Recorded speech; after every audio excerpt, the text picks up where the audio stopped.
محترم سامعین، السلام علیکم ورحمۃ اللہ وبرکاتہ۔ اس بار ہم پیش کر رہے ہیں رحمتً للعالمین۔ شروع اللہ کے نام سے جو بڑا مہربان نہایت رحم والا ہے۔ وما أرسلناك إلا رحمة للعالمين۔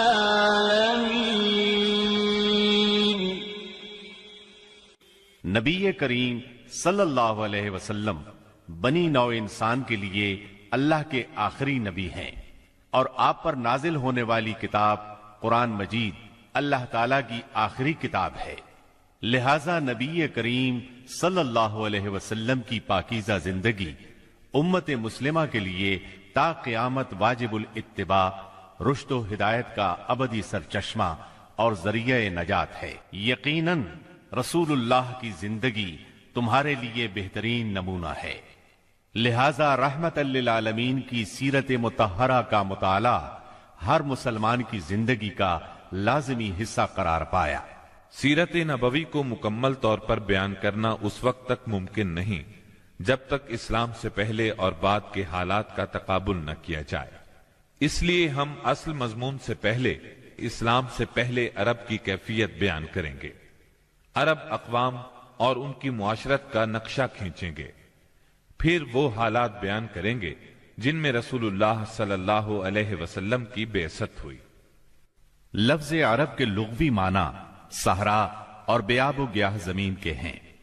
عہد قدیم سے یہ لفظ جزیرہ نمائے عرب اور اس میں بسنے والی قوموں پر بولا گیا ہے۔ عرب کے مغرب میں بحر احمر اور جزیرہ نمائے سینا ہے، مشرق میں خلیج عرب اور جنوبی عراق کا ایک بڑا حصہ ہے، جنوب میں بحر عرب ہے جو در حقیقت بحر ہند کا پھیلاؤ ہے، شمال میں ملک شام اور کسی قدر شمالی عراق ہے۔ ان میں سے بعض سرحدوں کے بارے میں اختلاف بھی ہے۔ کل رقبے کا اندازہ 10 لاکھ سے 13 لاکھ مربع میل تک کیا گیا ہے۔ نسلی اعتبار سے مورخین نے عرب اقوام کی 3 قسمیں قرار دی ہیں۔ نمبر 1، عرب بائدہ، یعنی وہ قدیم عرب قبائل اور قومیں جو بالکل ناپید ہو گئیں اور ان کے متعلق ضروری معلومات بھی دستیاب نہیں، مثلا عاد، سمود، تسم، جدیس، امالقہ وغیرہ۔ نمبر 2، عرب عاربہ، یعنی وہ عرب قبائل جو یعرب بن یشجب بن قحطان کی نسل سے ہیں، انہیں قحطانی عرب کہا جاتا ہے۔ نمبر 3، عرب مستعربہ، یعنی وہ قبائل جو سیدنا اسماعیل علیہ السلام کی نسل سے ہیں، انہیں عدنانی عرب کہا جاتا ہے۔ عرب عاربہ یعنی قحطانی عرب کا اصل گہوارہ ملک یمن تھا، یہیں ان کے خاندان اور قبیلے مختلف شاخوں میں پھوٹے، پھیلے اور بڑھے۔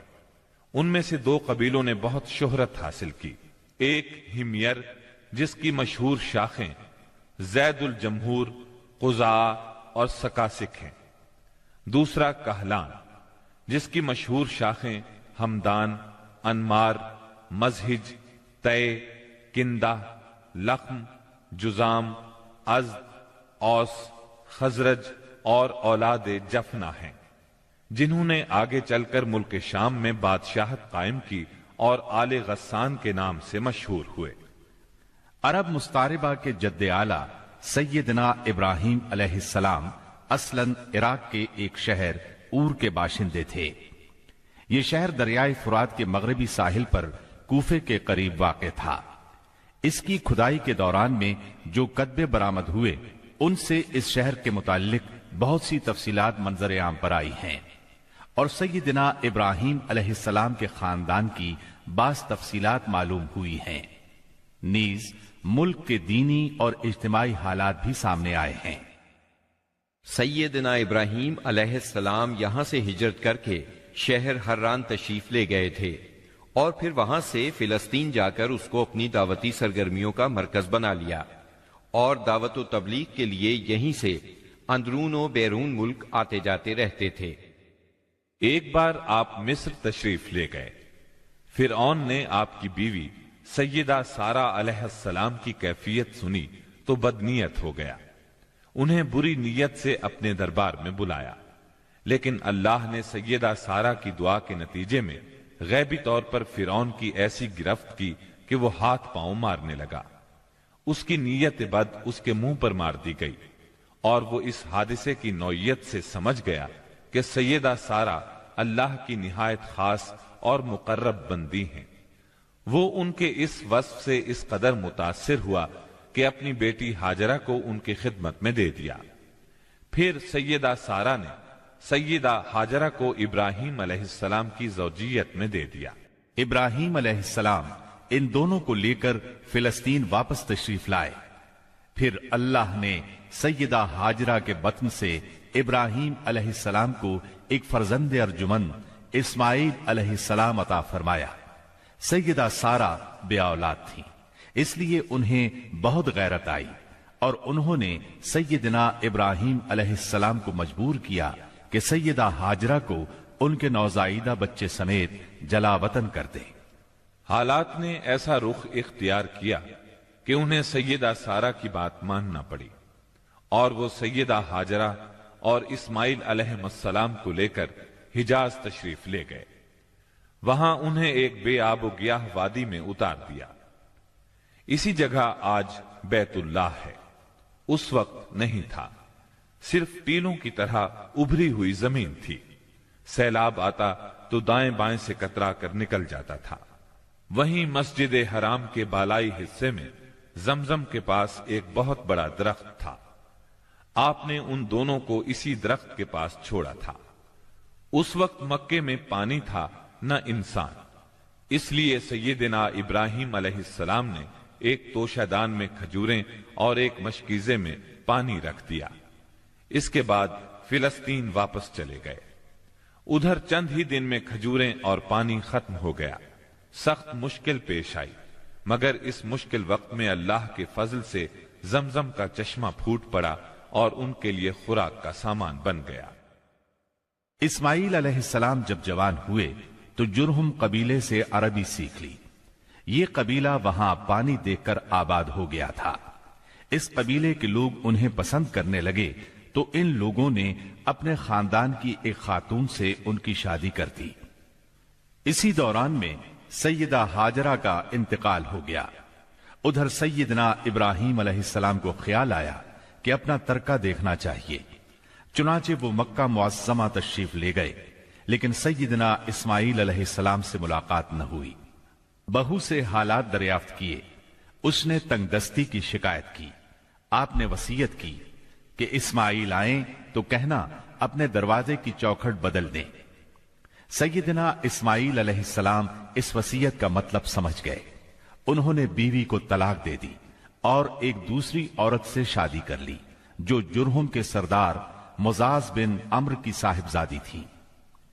ان کی دوسری شادی کے بعد ایک بار پھر سیدنا ابراہیم علیہ السلام مکے تشریف لے گئے، مگر اس مرتبہ بھی سیدنا اسماعیل علیہ السلام سے ملاقات نہ ہو سکی۔ بہو سے حال پوچھا تو اس نے اللہ کی حمد و ثنا بیان کی۔ آپ نے وصیت کی کہ اسماعیل اپنے دروازے کی چوکھٹ برقرار رکھیں، اور فلسطین واپس ہو گئے۔ اللہ تعالی نے مزاز کی بیٹی سے اسماعیل علیہ السلام کو 12 بیٹے عطا فرمائے۔ ان 12 بیٹوں سے 12 قبیلے وجود میں آئے اور سب نے مکے ہی میں رہائش اختیار کی۔ ان کے حالات زمانے کی گرد میں دب کر رہ گئے، صرف نابت اور قیدار کی اولاد گمنامی سے محفوظ رہی۔ قیدار بن اسماعیل علیہ السلام کی نسل مکہ معظمہ ہی میں پھلتی پھولتی رہی، یہاں تک کہ عدنان اور پھر ان کے بیٹے معد کا زمانہ آ گیا۔ عدنانی عرب کا سلسلہ نسب صحیح طور پر یہیں تک محفوظ ہے۔ عدنان نبی صلی اللہ علیہ وسلم کے سلسلہ نسب میں 21ویں پشت میں آتے ہیں۔ بہرحال معد کے بیٹے نزار سے کئی خاندان وجود میں آئے۔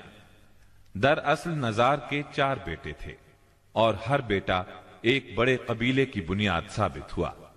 چاروں کے نام یہ ہیں: ایاد، انمار، ربیہ اور مزر۔ ان میں سے آخری 2 قبیلوں کی شاخیں اور شاخوں کی شاخیں بہت زیادہ ہوئیں۔ چنانچہ ربیہ سے اسد بن ربیہ، انزا، عبد القیس، وائل، بکر، تغلب اور بنو حنیفہ وغیرہ وجود میں آئے۔ مضر کی اولاد 2 بڑے قبیلوں میں تقسیم ہوئی۔ نمبر 1 قیس اعلان بن مضر، نمبر 2 الیاس بن مضر۔ قیس اعلان سے بنو سلیم، بنو حوازن، بنو غطفان، غطفان سے ابس، زبیان، اشجع اور غنی بن عاصر کے قبائل وجود میں آئے۔ الیاس بن مضر سے تمیم بن مرہ، حزیل بن مدرکہ، بنو اسد بن خزیمہ اور کنانہ بن خزیمہ کے قبائل وجود میں آئے۔ پھر کنانہ سے قریش کا قبیلہ وجود میں آیا۔ یہ قبیلہ فہر بن مالک بن نضر بن کنانہ کی اولاد ہے۔ پھر قریش بھی مختلف شاخوں میں تقسیم ہوئے۔ مشہور قریشی شاخوں کے نام یہ ہیں: جمح، سہم، عدی، مخزوم، تیم، زہرہ اور قصی بن کلاب کے خاندان یعنی عبد الدار، اسد بن عبد العزا اور عبد مناف، یہ تینوں قصی کے بیٹے تھے۔ ان میں سے عبد مناف کے 4 بیٹے ہوئے، جن سے 4 ذیلی قبیلے وجود میں آئے، یعنی عبد الشمس، نوفل، مطلب اور ہاشم۔ انہی ہاشم کی نسل سے اللہ نے ہمارے نبی کریم صلی اللہ علیہ وسلم کا انتخاب فرمایا۔ ابن عباس رضی اللہ عنہ کا بیان ہے کہ رسول اللہ صلی اللہ علیہ وسلم نے فرمایا، اللہ تعالیٰ نے مخلوق پیدا فرمائی تو مجھے سب سے اچھے گروہ کے اندر رکھا، پھر قبائل کو چنا تو مجھے سب سے اچھے قبیلے کے اندر بنایا، پھر گھرانوں کو چنا تو مجھے سب سے اچھے گھرانے میں بنایا، لہذا میں اپنی ذات کے اعتبار سے بھی سب سے اچھا ہوں اور اپنے گھرانے کے اعتبار سے بھی سب سے بہتر ہوں۔ جس وقت جزیرۃ العرب پر اسلام کا سورج طلوع ہوا، وہاں 2 قسم کے حکمران تھے۔ ایک تاجپوش بادشاہ جو حقیقت میں مکمل طور پر آزاد اور خود مختار نہیں تھے، اور دوسرے قبائلی سردار جنہیں اختیارات کے لحاظ سے وہی حیثیت حاصل تھی جو تاجپوش بادشاہوں کی تھی، لیکن ان کی اکثریت کو ایک مزید امتیاز یہ حاصل تھا کہ وہ مکمل طور پر آزاد اور خود مختار تھے۔ اس وقت تاجپوش حکمران یہ تھے: شاہان یمن، شاہان آل غسان یعنی شام، اور شاہان ہیرا یعنی عراق۔ باقی عرب حکمران تاجپوش نہ تھے۔ عرب عاربہ میں سے قدیم ترین قوم سبا تھی۔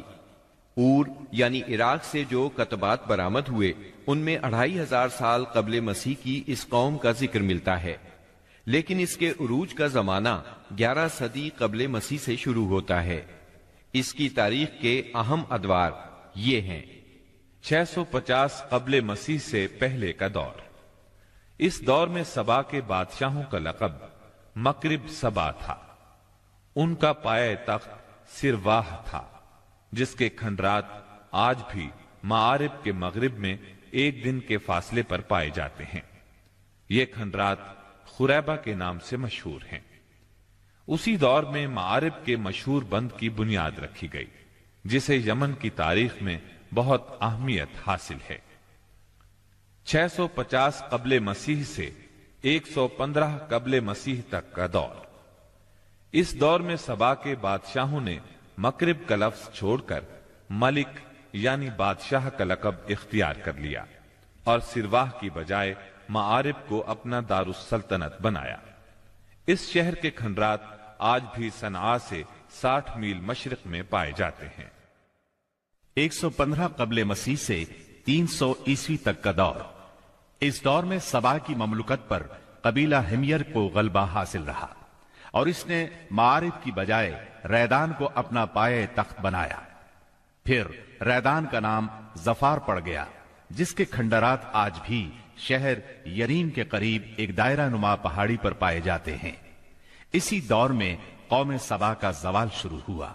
300 عیسوی کے بعد سے آغاز اسلام تک کا دور۔ اس دور میں یمن کے اندر مسلسل اضطراب اور انتشار برپا رہا، انقلابات آئے، خانہ جنگیاں ہوئیں اور بیرونی قوموں کو مداخلت کے مواقع ہاتھ آئے، یہاں تک کہ ایک وقت ایسا بھی آیا کہ یمن کی آزادی سلب ہو گئی۔ چنانچہ اسی دور میں رومیوں نے عدن پر فوجی قبضہ کیا اور ان کی مدد سے حبشیوں نے ہمیر اور ہمدان کی آپس میں کشمکش سے فائدہ اٹھایا اور 340 عیسوی میں پہلی بار یمن پر قبضہ کیا۔ یہ قبضہ 378 عیسوی تک برقرار رہا۔ اس کے بعد یمن کی آزادی تو بحال ہو گئی، مگر معارب کے مشہور بند میں رکھنے پڑنا شروع ہو گئے، یہاں تک کہ 450 عیسوی یا 451 عیسوی میں بند ٹوٹ گیا اور وہ عظیم سیلاب آیا جس کا ذکر قرآن مجید کی سورہ سبا میں سیل ارم کے نام سے کیا گیا ہے۔ پھر 523 عیسوی میں ایک اور سنگین حادثہ پیش آیا، وہ یہ کہ یمن کے یہودی بادشاہ زونواس نے نجران کے عیسائیوں پر ایک ہیبت ناک حملہ کیا، انہیں عیسائی مذہب چھوڑنے پر مجبور کرنے کی کوشش کی۔ جب وہ اس پر آمادہ نہ ہوئے تو زونواس نے خندقیں کھدوا کر انہیں بھڑکتی ہوئی آگ میں جھونک دیا۔ قرآن مجید کی سورہ بروج میں اسی لرزہ خیز واقعے کی طرف اشارہ موجود ہے۔ اس واقعے کا نتیجہ یہ ہوا کہ عیسائیت انتقام لینے پر تل گئی۔ وہ پہلے ہی رومی بادشاہوں کی قیادت میں بلا وجہ عرب کی فتوحات کے لیے تیاری کر چکے تھے، اپنے علاقوں کو وسیع کرنا چاہتے تھے۔ انہوں نے حبشیوں کو یمن پر حملے کی ترغیب دی، انہیں باہری بیڑا مہیا کیا۔ حبشیوں نے رومیوں کی شہ پا کر 525 عیسوی میں اریات کی قیادت میں 70,000 فوج سے یمن پر دوبارہ قبضہ کر لیا۔ قبضے کے بعد اریات نے شاہ حبش کے گورنر کی حیثیت سے یمن پر حکمرانی کی، لیکن پھر اس کی فوج کے ایک ماتحت کمانڈر ابرہا نے اسے قتل کر کے خود اقتدار پر قبضہ جما لیا اور شاہ حبش کو بھی راضی کر لیا کہ وہ اس کے قبضے کو تسلیم کر لے۔ یہ وہی ابرہا ہے جس نے بعد میں خانہ کعبہ کو ڈھانے کی کوشش کی اور ایک لشکر جرار کے علاوہ چند ہاتھیوں کو بھی فوج کشی کے لیے ساتھ لایا، جس کی وجہ سے یہ لشکر اصحاب الفیل کے نام سے مشہور ہوا۔ عراق اور اس کے نواحی علاقوں پر سائرس اعظم کے زمانے ہی سے اہل فارس کی حکمرانی چلی آ رہی تھی۔ اسے کوروش کبیر، خورس یا سائرس ذوالقرنین بھی کہا جاتا ہے۔ اس کا زمانہ 557 تا 529 قبل مسیح ہے۔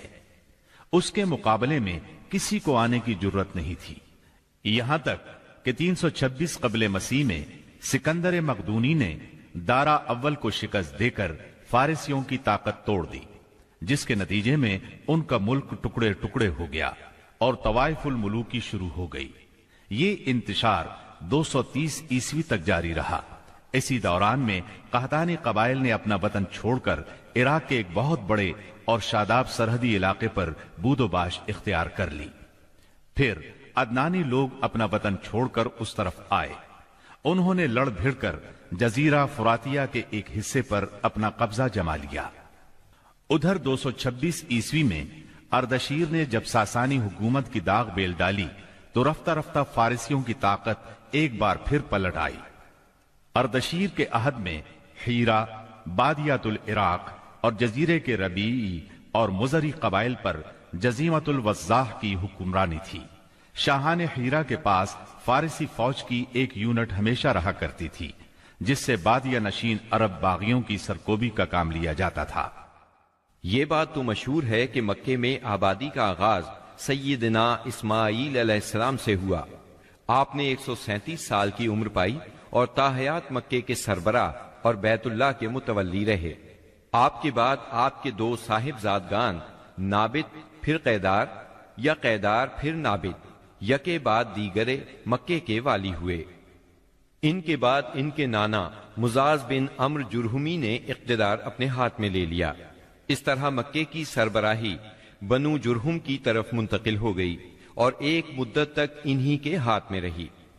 سیدنا اسماعیل علیہ السلام کا زمانہ قریباً 2000 برس قبل مسیح ہے۔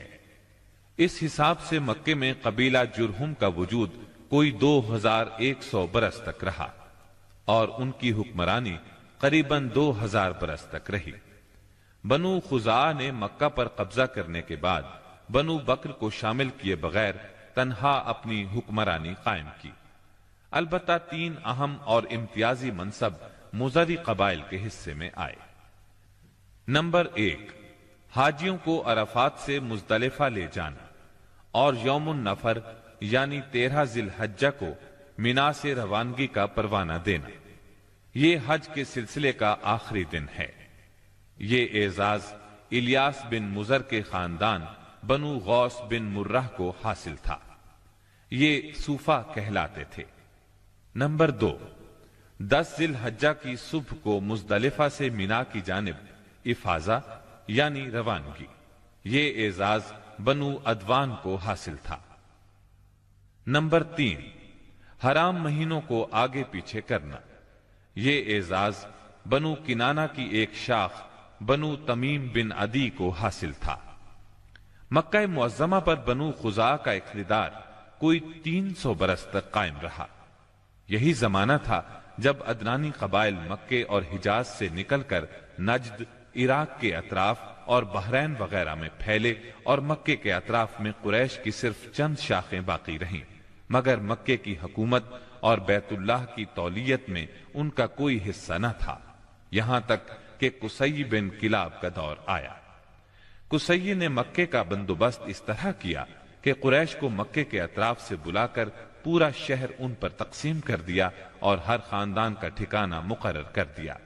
البتہ مہینے آگے پیچھے کرنے والوں کو نیز آل صفوان، بنو ادوان اور بنو مرہ بن عوف کو ان کے مناصب پر برقرار رکھا، کیونکہ قصی سمجھتا تھا کہ یہ بھی دین ہے، اس میں رد و بدل کرنا درست نہیں۔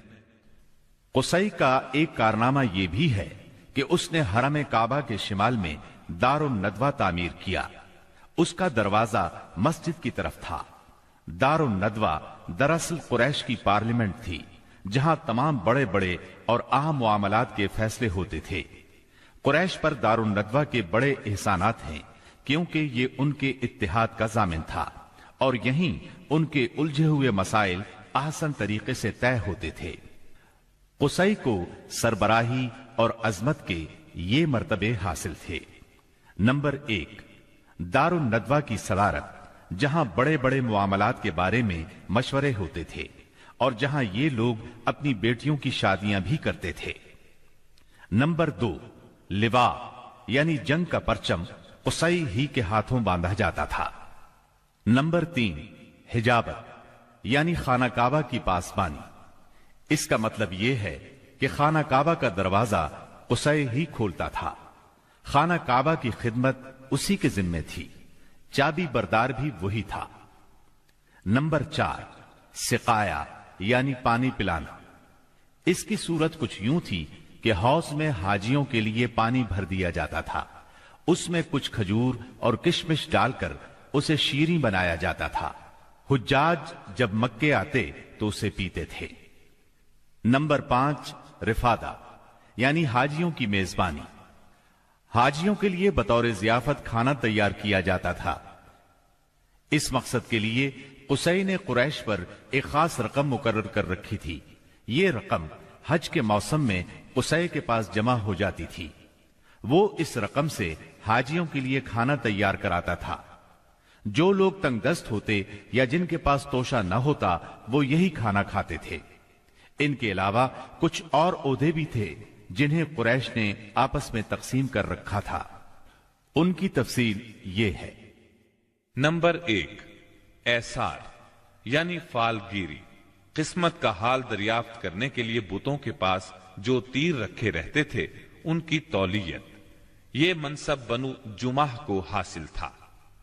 نمبر 2، مالیات کا نظم یعنی بتوں کا تقرب حاصل کرنے کے لیے جو نذرانے اور قربانیاں پیش کی جاتی تھیں ان کا انتظام کرنا، جھگڑوں اور مقدمات کا فیصلہ کرنا۔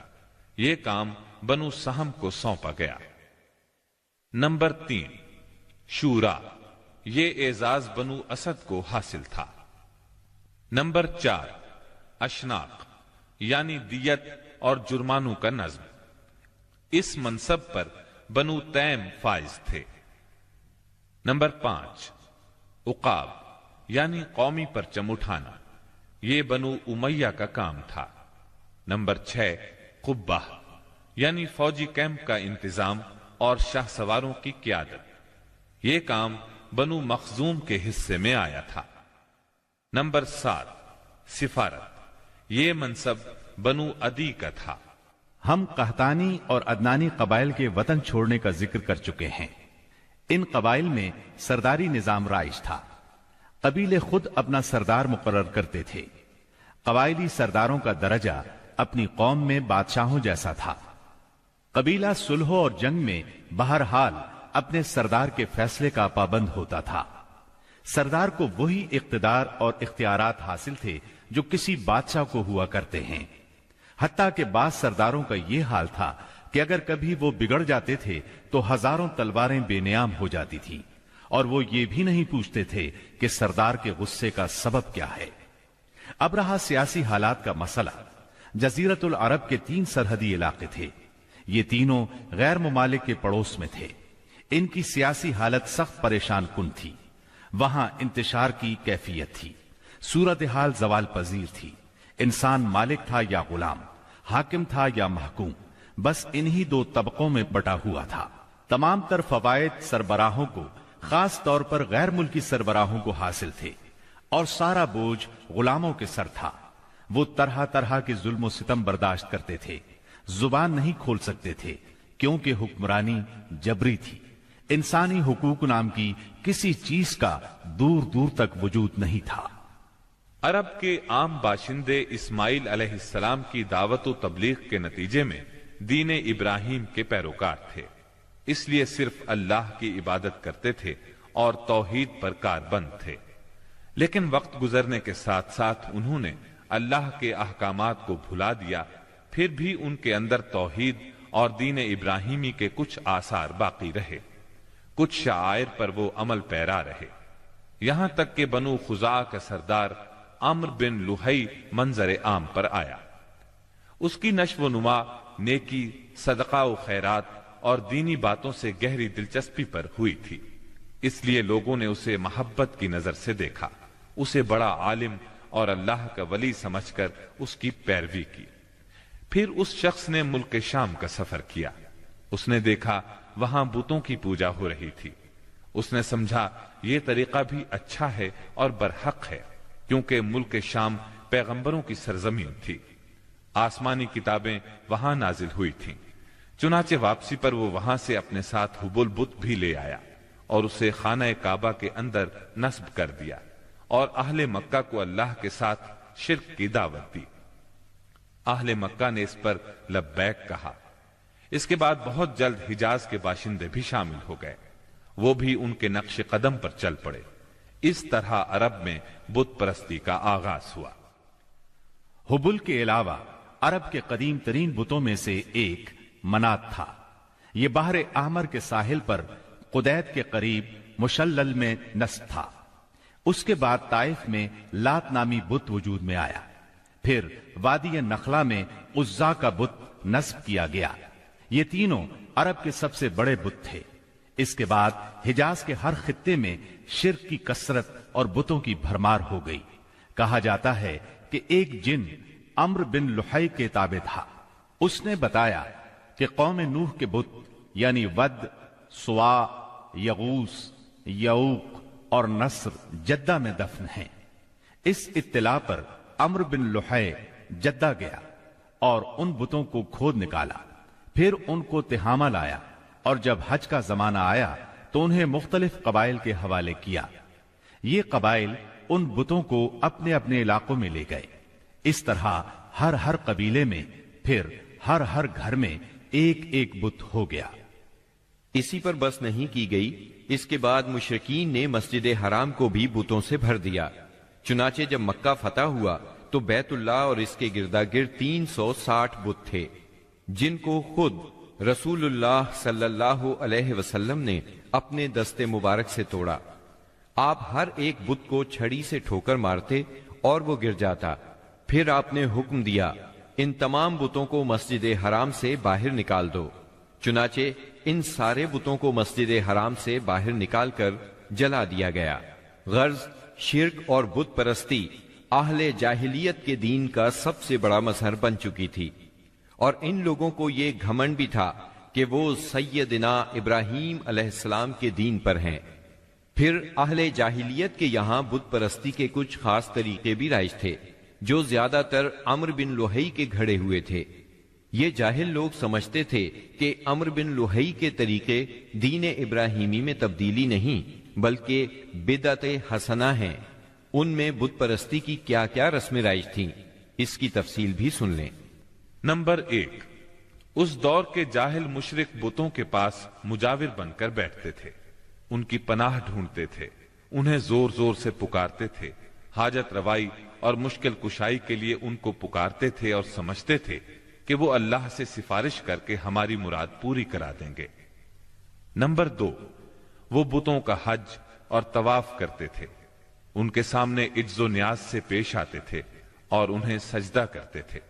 نمبر 3، بتوں کے لیے نذرانے اور قربانیاں پیش کرتے اور قربانی کے ان جانوروں کو کبھی بتوں کے آستانوں پر لے جا کر ذبح کرتے تھے اور کبھی کسی اور جگہ ذبح کر لیتے تھے، مگر بتوں کے نام پر ذبح کرتے تھے۔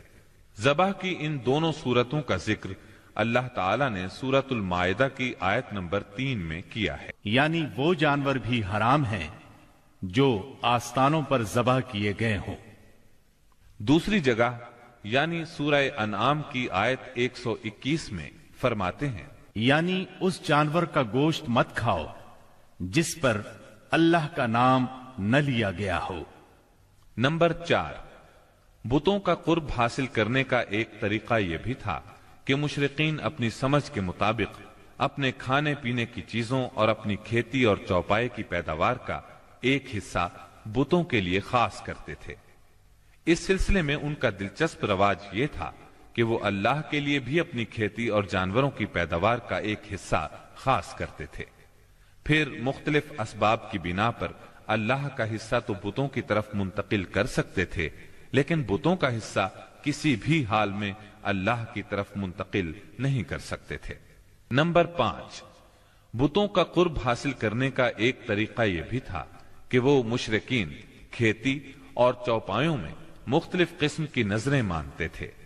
اللہ تعالیٰ سورہ انعام کی آیت 138 میں فرماتے ہیں، ان مشرکین نے اپنے خیال پر یہ بھی کیا کہ یہ چوپائے اور کھیتیاں ممنوع ہیں، انہیں وہی کھا سکتا ہے جسے ہم چاہیں۔ یہ تھے ان کے عقائد۔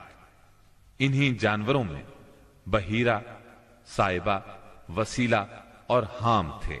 سیرت نگار ابن اسحاق کہتے ہیں، بحیرہ صائبہ کی بچی کو کہا جاتا ہے اور صائبہ اس اونٹنی کو کہا جاتا ہے جس سے پے در پے 10-12 مادہ بچے پیدا ہوں، درمیان میں کوئی نر نہ ہو۔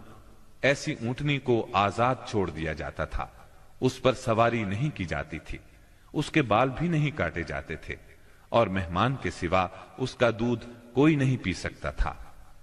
اس کے بعد یہ اونٹنی جو مادہ بچہ جنتی، اس کا کان چیر دیا جاتا اور اسے بھی اس کی ماں کے ساتھ آزاد چھوڑ دیا جاتا، اس پر سواری بھی نہ کی جاتی، اس کے بال نہ کاٹے جاتے، اور مہمان کے سوا کوئی اس کا دودھ نہ پیتا۔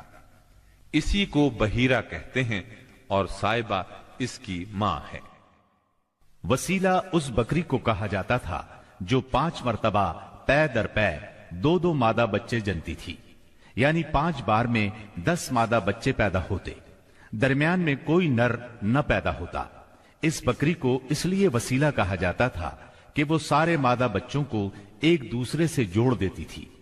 اس کے بعد اس بکری سے جو بچے پیدا ہوتے انہیں صرف مرد کھا سکتے تھے، عورتیں نہیں کھا سکتی تھیں۔ البتہ اگر کوئی بچہ مردہ پیدا ہوتا تو اس کو مرد عورت سبھی کھا سکتے تھے۔ حام اس نر اونٹ کو کہتے تھے جس کی جفتی سے پے در پے 10 مادہ بچے پیدا ہوتے، درمیان میں نر نہ پیدا ہوتا۔ ایسے اونٹ کی پیٹھ محفوظ کر دی جاتی تھی، نہ اس پر سواری کی جاتی، نہ بال کاٹے جاتے، بلکہ اسے اونٹوں کے ریوڑ میں جفتی کے لیے آزاد چھوڑ دیا جاتا، اس کے سوا اس سے کوئی اور فائدہ نہ اٹھایا جاتا۔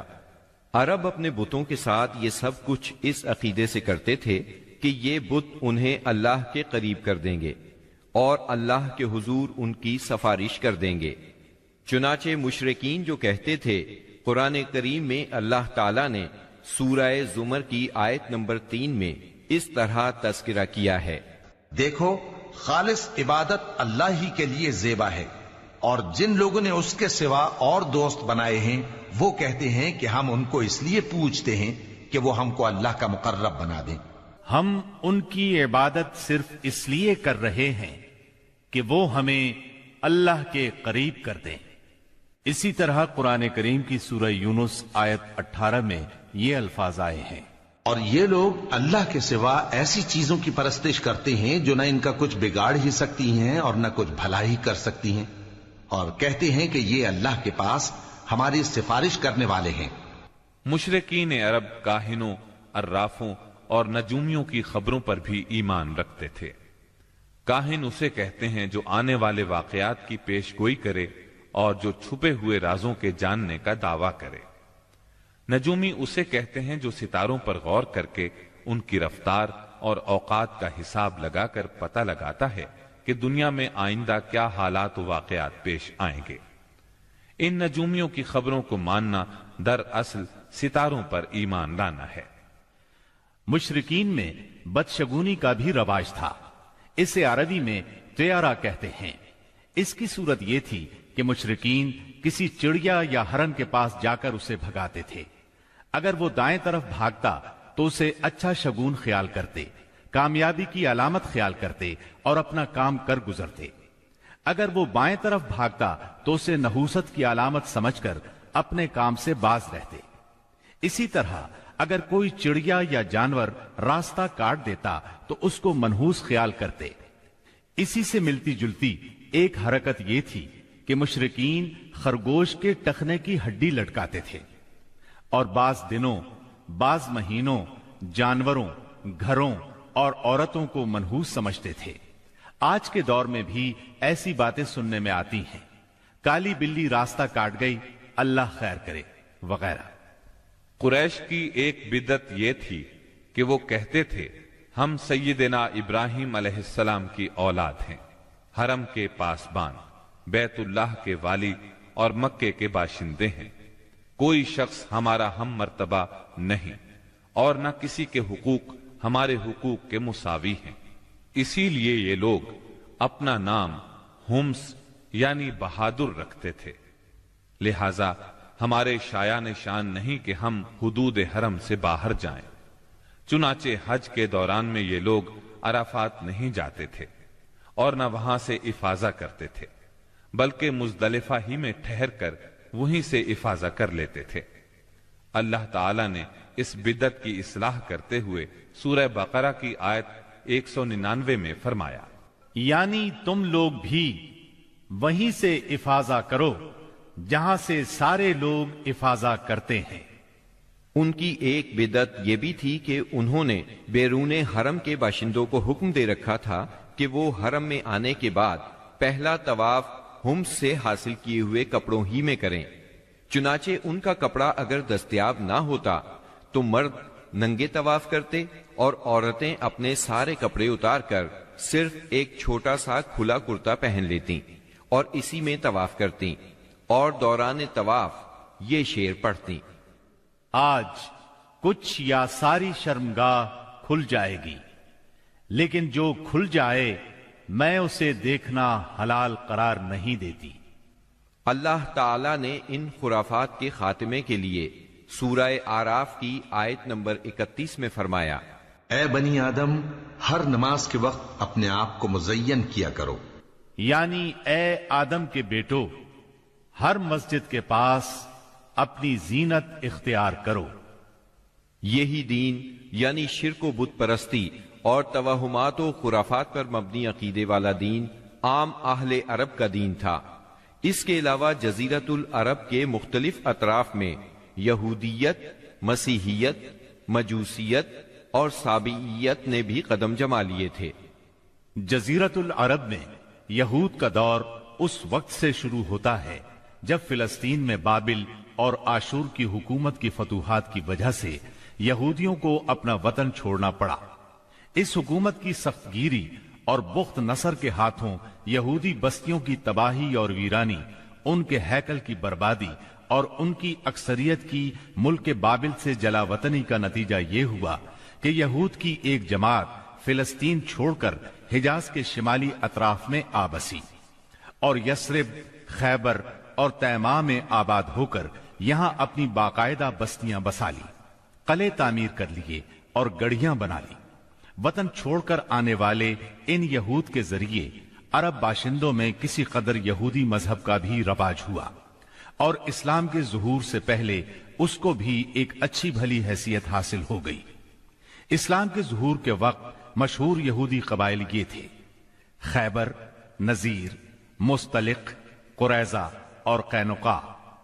جہاں تک عیسائی مذہب کا تعلق ہے، بلاد عرب میں اس کی آمد حبشی اور رومی قبضہ گیروں اور فاتحین کے ذریعے ہوئی۔ یمن پر حبشیوں کا قبضہ پہلی بار 340 عیسوی میں ہوا اور 378 عیسوی تک برقرار رہا۔ اس دوران یمن میں مسیحی مشن کام کرتا رہا۔ قریباً اسی زمانے میں ایک متقی اور پرہیزگار شخص فیمیون نجران پہنچا اور وہاں کے باشندوں میں عیسائی مذہب کی تبلیغ کی۔ نجران کے لوگوں کو اس کے دین میں کچھ ایسی سچی علامات نظر آئیں کہ وہ عیسائی ہو گئے۔ جہاں تک مجوسی مذہب کا تعلق ہے تو اسے زیادہ تر اہل فارس کے ہمسایہ عربوں میں فروغ حاصل ہوا، مثلا عراق، عرب، بحرین، ہجر اور خلیج عربی کے ساحلی علاقے۔ ان کے علاوہ یمن پر فارسی قبضے کے دوران میں وہاں بھی اکا دکا افراد نے مجوسیت قبول کی۔ باقی رہا صابی مذہب، تو عراق کے آثار قدیمہ کی کھدائی کے دوران جو کتبات برآمد ہوئے ان سے پتہ چلتا ہے کہ یہ ابراہیم علیہ السلام کی کلدانی قوم کا مذہب تھا۔ دور قدیم میں شام و یمن کے بہت سے باشندے بھی اسی مذہب کے پیروکار تھے۔ عرب کے باقی دینوں کے ماننے والوں کا حال مشرکین ہی جیسا تھا، کیونکہ ان کے دل یکساں تھے، عقائد ایک سے تھے اور رسم و رواج میں ہم آہنگی تھی۔ جزیرۃ العرب کے سیاسی اور مذہبی حالات بیان کرنے کے بعد اب وہاں کے اجتماعی، اقتصادی اور اخلاقی حالات کا خاکہ مختصراً پیش کرتے ہیں۔ عرب آبادی مختلف طبقات میں بٹی ہوئی تھی۔ ہر طبقے کے حالات ایک دوسرے سے بہت زیادہ مختلف تھے۔ چنانچہ معزز طبقے میں مرد اور عورت کا تعلق خاصا ترقی یافتہ تھا۔ عورت کو بہت کچھ خود مختاری حاصل تھی، اس کی بات مانی جاتی تھی، اس کا اس قدر احترام اور حفاظت کی جاتی کہ اس کی خاطر تلواریں سونت لی جاتی تھی، خون ریزی ہو جاتی تھی۔ آدمی جب اپنی شجاعت اور بہادری پر بات کرنا چاہتا، اپنی تعریف کرنا چاہتا تو عموماً عورت ہی کو مخاطب کرتا۔ شجاعت اور سخاوت کی صفات کو ان کے درمیان بہت بڑا مقام حاصل تھا۔ اکثر اوقات ان میں صلح کے لیے عورت ہی بڑا کردار ادا کرتی تھی۔ وہ چاہتی تو قبائل کو صلح کے لیے جمع کر لیتی تھی اور چاہتی تو ان کے درمیان جنگ کی آگ بھڑکا دیتی۔ لیکن ان تمام باتوں کے باوجود خاندان کا سربراہ مرد ہی کو مانا جاتا تھا اور اس کی بات فیصلہ کن ہوتی تھی۔ اس طبقے میں مرد اور عورت کا تعلق عقد نکاح کے ذریعے ہوتا تھا۔ یہ نکاح عورت کے ولیوں کی نگرانی میں انجام پاتا تھا۔ عورت کو ان کی ولایت کے بغیر نکاح کا حق نہیں تھا۔ ایک طرف طبقہ اشراف یعنی معزز لوگوں کا یہ حال تھا، تو دوسری طرف دوسرے طبقات میں مرد عورت کے اختلاط کی اور بھی کئی صورتیں تھیں، جنہیں بدکاری، بے حیائی، فحاشی اور زناکاری کے سوا کوئی اور نام نہیں دیا جا سکتا۔ زمانہ جاہلیت میں کسی حد کے بغیر متعدد بیویاں رکھنا ایک عام بات تھی۔ لوگ دو سگی بہنوں کو بھی بیک وقت اپنے نکاح میں رکھ لیتے تھے۔ باپ کے بیوی کو طلاق دینے کے بعد یا اس کے فوت ہونے پر بیٹا اپنی سوتیلی ماں سے بھی نکاح کر لیتا تھا۔ طلاق کا اختیار مرد کو حاصل تھا اور اس کی کوئی حد مقرر نہیں تھی۔ زناکاری تمام طبقات میں عروج پر تھی۔ کوئی طبقہ یا انسانوں کی کوئی قسم اس سے مستثنا نہ تھی۔ البتہ کچھ مرد اور کچھ عورتیں ایسے ضرور تھے جنہیں اپنی بڑائی کا احساس اس برائی کی کیچڑ میں لت پت ہونے سے باز رکھتا تھا۔ پھر آزاد عورتوں کا حال لونڈیوں کی نسبت اچھا تھا۔ اصل مصیبت لونڈیاں ہی تھی۔ ایسا لگتا ہے جیسے ان جاہلوں کی اکثریت اس برائی کی طرف منسوب ہونے میں کوئی آر بھی محسوس نہیں کرتی تھی۔ جاہلیت میں باپ بیٹے کا تعلق بھی مختلف نوعیت کا تھا۔ کچھ تو ایسے تھے جو کہتے تھے یعنی ہماری اولاد ہمارے کلیجے ہیں جو روئے زمین پر چلتے پھرتے ہیں، جبکہ دوسری طرف کچھ لوگ ایسے بھی تھے جو لڑکیوں کو رسوائی اور خرچ کے خوف سے زندہ دفن کر دیتے تھے اور بچوں کو فقر و فاقے کے ڈر سے مار ڈالتے تھے۔ تاہم یہ کہنا مشکل ہے کہ یہ سنگ دلی بڑے پیمانے پر رائج تھی، کیونکہ عرب اپنے دشمنوں سے اپنی حفاظت کے لیے دوسروں کی بنسبت کہیں زیادہ اپنی اولاد کو بہتر سمجھتے تھے اور اس بات کا احساس بھی رکھتے تھے۔ مطلب یہ کہ مجموعی طور پر ان کی حالت بہت کمزور تھی، عقل سے عاری تھی اور ذلت میں گھری ہوئی تھی۔ جہالت نے ان کو اپنے گھیرے میں لیا ہوا تھا۔ خرافات کا دور دورہ تھا۔ لوگ جانوروں جیسی زندگی گزار رہے تھے۔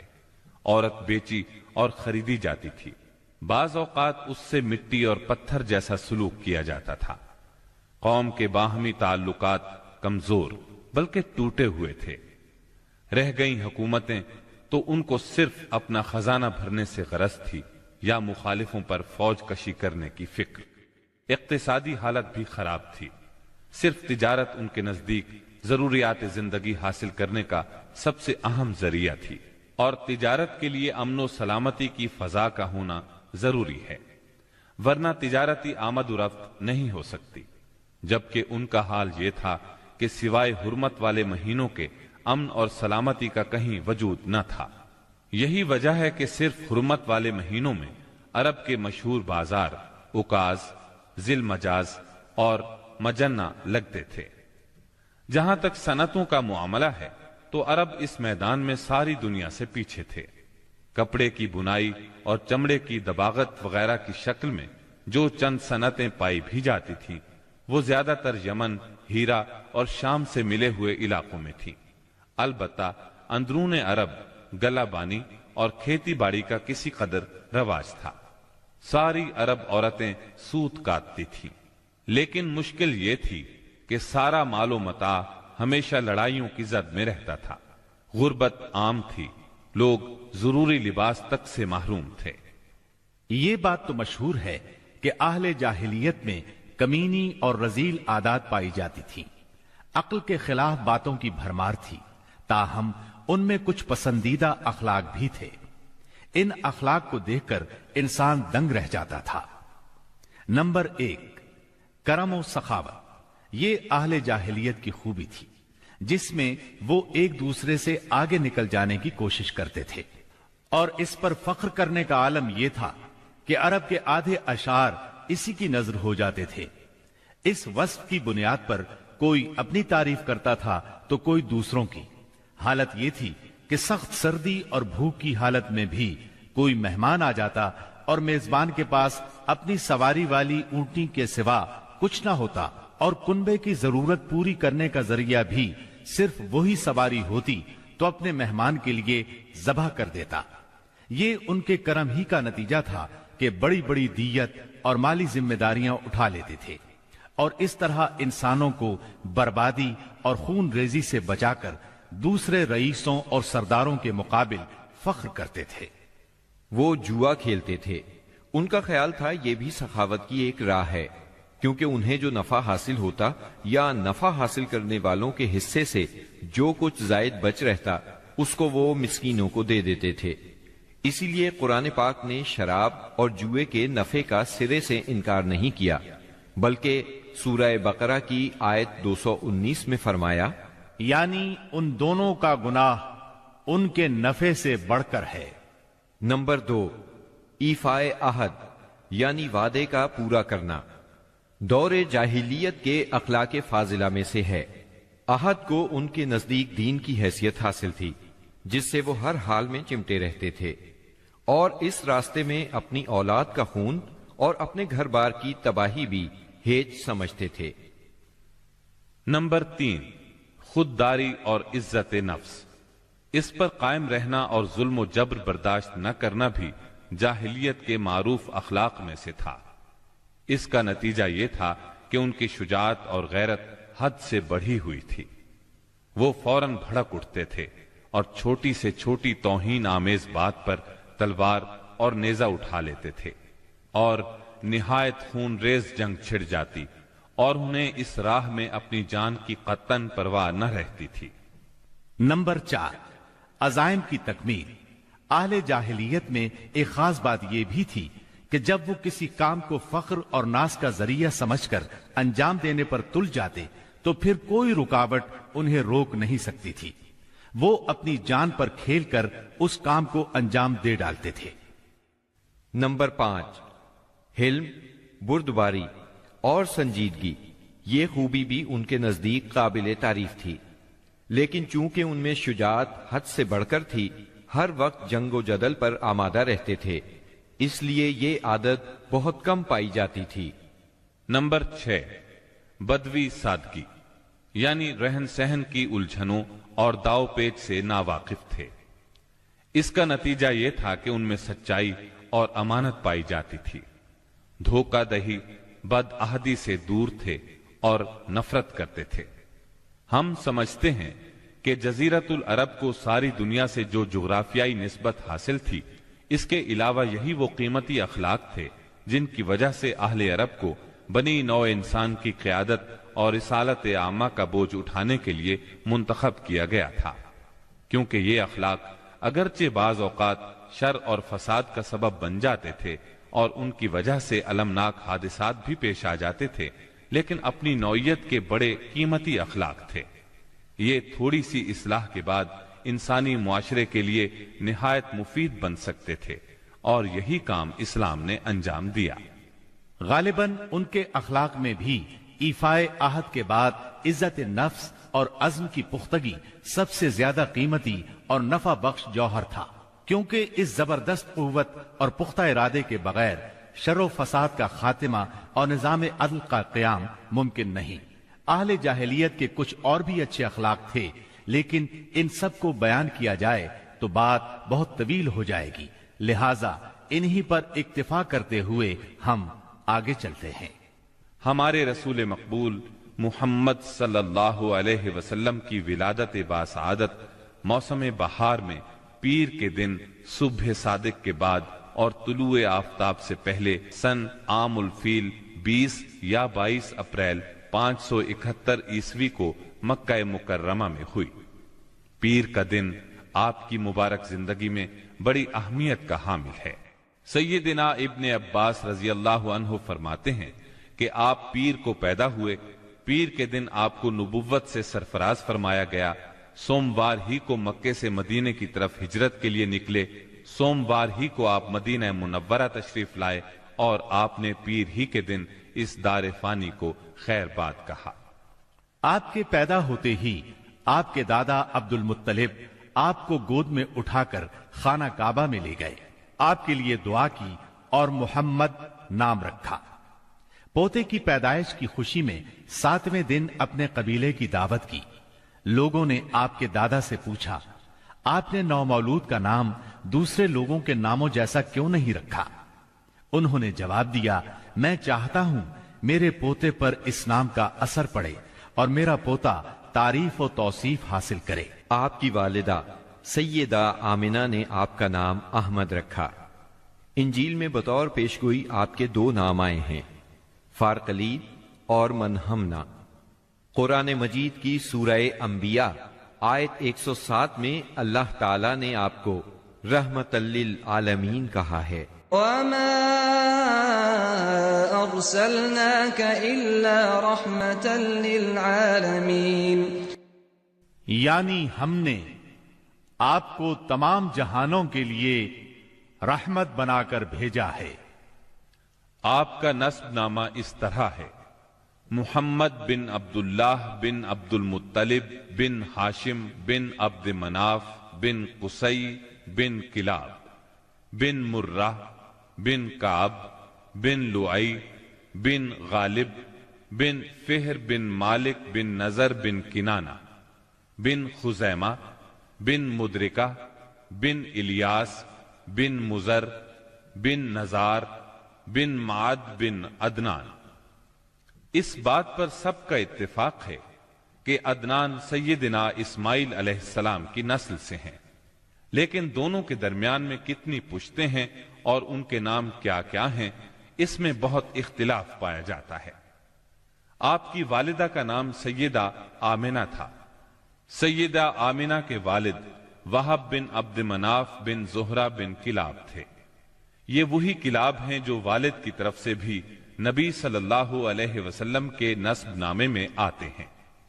ان کا اصل نام عروہ یا حکیم تھا، لیکن کتوں کے ذریعے بکثرت شکار کھیلا کرتے تھے، اس لیے کلاب کے نام سے مشہور ہو گئے۔ عربی میں کلاب کتوں کو کہتے ہیں۔ آپ اسماعیل علیہ السلام کی اولاد میں سے ہیں۔ اسماعیل علیہ السلام کی خاطر جب اللہ تعالیٰ نے زمزم کا کنواں جاری کیا تو قبائل جرہم اور ایاد کے خانہ بدوش عرب سیدہ ہاجرہ کی اجازت سے وہاں آ کر رہائش پذیر ہوئے۔ کعبے کے متولی اسماعیل علیہ السلام اور ان کی اولاد رہی۔ ایک عرصے کے بعد بنو جرہم اور سیدنا اسماعیل کی اولاد میں کعبے کی تولیت کے سلسلے میں جھگڑا ہوا تو کعبے کی خدمت اور تولیت اولاد اسماعیل اور بنو جرہم میں تقسیم ہو گئی، اور جب بنو خزاعہ نے لڑ کر مکے پر قبضہ کیا تو ایک مدت تک کعبے کی تولیت بھی ان کے پاس رہی، لیکن بنو اسماعیل بہرحال مکے ہی میں رہے۔ ان کے ایک فرد کلاب نے شمالی عرب میں قبیلہ قزاعہ میں شادی کی، اس سے قصی پیدا ہوئے۔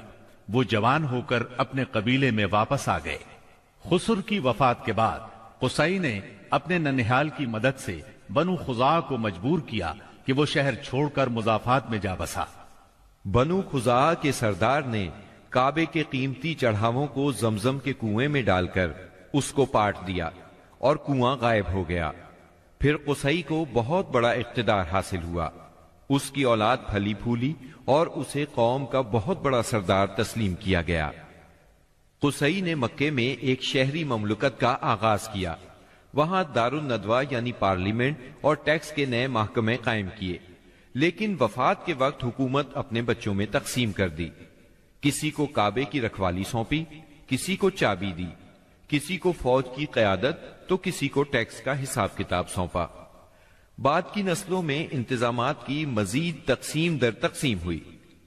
آغاز اسلام کے وقت وہاں 10 سرداروں کی ایک مجلس کار فرما نظر آتی تھی۔ قصی کے 4 بیٹے تھے، ان میں عبد مناف بڑے نامور اور صاحب عزت ہوئے۔ عبد مناف کے بھی 4 بیٹے تھے، ان میں ہاشم شہرت میں سبقت لے گئے۔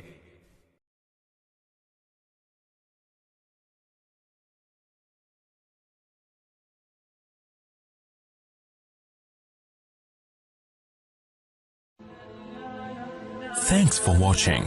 Don't forget to like, comment, share and subscribe to